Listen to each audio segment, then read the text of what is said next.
भाइयों को नमस्कार।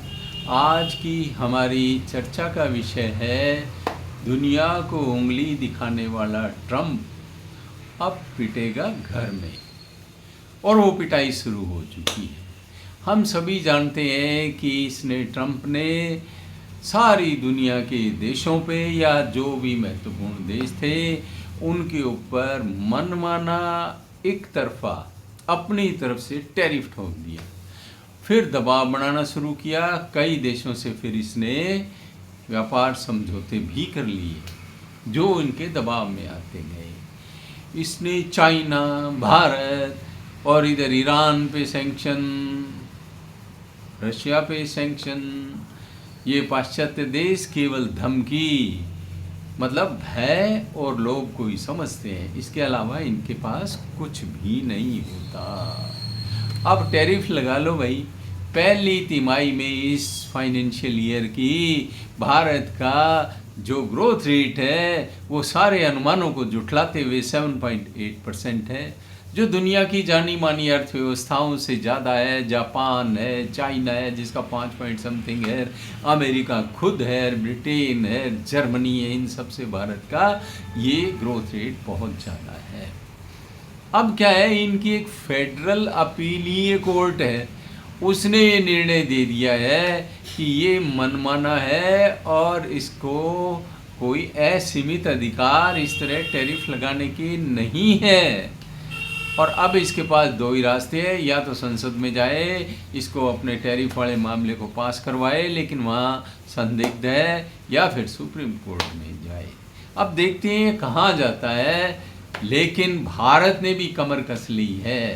कहते हैं कि हमारे प्राइम मिनिस्टर की कुंडली में शत्रु का विनाश करने का योग है। जो जो शत्रुता करता है उसका विनाश हो जाता है। आज तक हमने देखा है, चाहे घर की बात हो चाहे बाहर की बात हो, अपने आप भी परिस्थितियां इनका सहयोग करती हैं। अभी जापान की यात्रा की, चाइना जाने से पहले ये दिखाने के लिए कि हम किसी के दबाव में नहीं है कि हम चाइना आ रहे हैं तो इसलिए आ रहे हैं कि किसी दबाव में आ रहे हैं। और वहाँ 68 बिलियन डॉलर का 10 साल में जो जापान इन्वेस्टमेंट करेगा इसका समझौता कर लिया। फिर ये गए हैं चाइना। अब चाइना में 9 देशों का संगठन है SCO, जो 2001 में बना था, जो यूरेशिया देशों का है, जिसके अंदर ये रशिया है, चाइना है, यहाँ तक पाकिस्तान भी है, ईरान भी है, कजाकिस्तान, तजाकिस्तान और ये इस तरह के देश भी उसमें शामिल है। तो मुख्य बात ये है कि उसमें 3 देश विशेष हैं, भारत, चाइना और रशिया। तो क्या है कि अमेरिका की भी आंखें अब खुली की खुली रह गई हैं कि अब ये क्या होगा, देखते हैं वहाँ क्या निर्णय होता है। इधर चाइना बॉर्डर डिस्प्यूट के बारे में थोड़ा ढीला पड़ा है और उसके लिए उच्च स्तरीय कमेटियाँ गठित करना, एम्पावर्ड कमेटीज़ के माध्यम से इसको सोल्व करने का अब वो प्रयास करने लगा है। थोड़ी थोड़ी अकल आने लगी है चाइना को।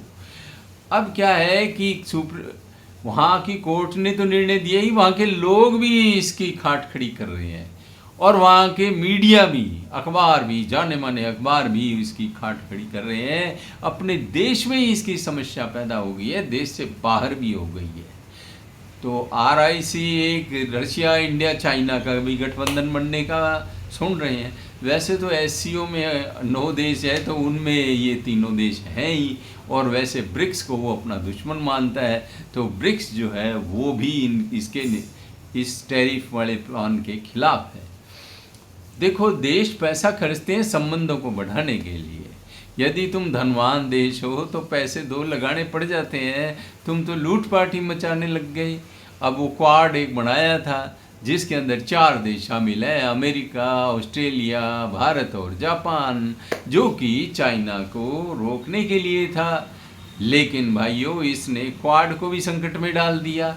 अब भारत और चाइना के संबंध सुधर जाएंगे तो तेरे जैसे चौधरी को कौन पूछेगा, ट्रंप जैसे को। भाई तू तेरे घर बैठा रहना, तेरी पंचायती की हमें ज़रूरत नहीं है।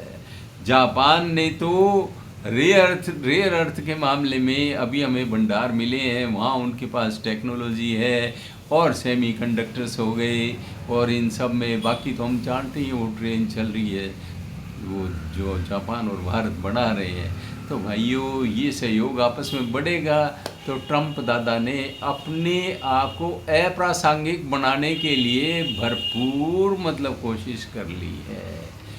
देखो, किसी भी पद की गरिमा व्यक्ति बढ़ाता है और व्यक्ति की गरिमा पद से होती है। अब ट्रंप दादा ने, जिसको मैं खिलंदड़ भी कहता रहा हूँ, इसने, कोई इसको बुरा बंदर कहता है, इसने अपनी इज्जत खुद ही खराब कर ली और पद के अनुरूप इसकी व्यवहार नहीं है। पद बड़ा है, आदमी छोटा है। जब कभी आदमी और पद मैच कर जाती है, जब तो यथा स्थिति बनी रहती है। कभी कभी आदमी अपने विशेष कृत्यों से पद का भी मान बढ़ा देता है, जैसे मोदी जी करते हैं।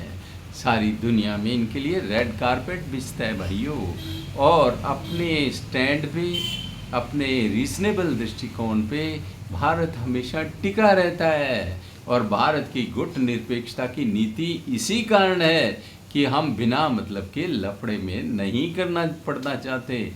देखो, नेहरू जी की बहुत सी नीतियों से मैं सहमत नहीं हूँ, लेकिन उनकी ये जो इन्होंने अपनाया गुट निरपेक्षता और भारत में जो मिक्स्ड इकोनॉमी का भी मॉडल अपनाया, इन दोनों की मैं प्रशंसा भी करता हूँ। लेकिन कोई भी मनुष्य देवता नहीं होता, इसलिए हम उनकी अनेकानेक जो पॉलिसी है उसकी निंदा करते हैं, क्योंकि ना हम किसी के चरण चाटुकार हैं और ना ही हम अंधभक्त हैं। हमारी अंधभक्ति तो हमारे राष्ट्र के प्रति है। भाइयों, आप लोगों ने सुना, आपको पसंद आई तो लाइक, शेयर एंड सब्सक्राइब कर देना। अपने कमेंट भी दे देना, कहीं भूल चूक हुई हो तो बता देना, और आप भी कुछ ऐड करना चाहे तो कर दें। आप लोगों को पुनः पुनः धन्यवाद।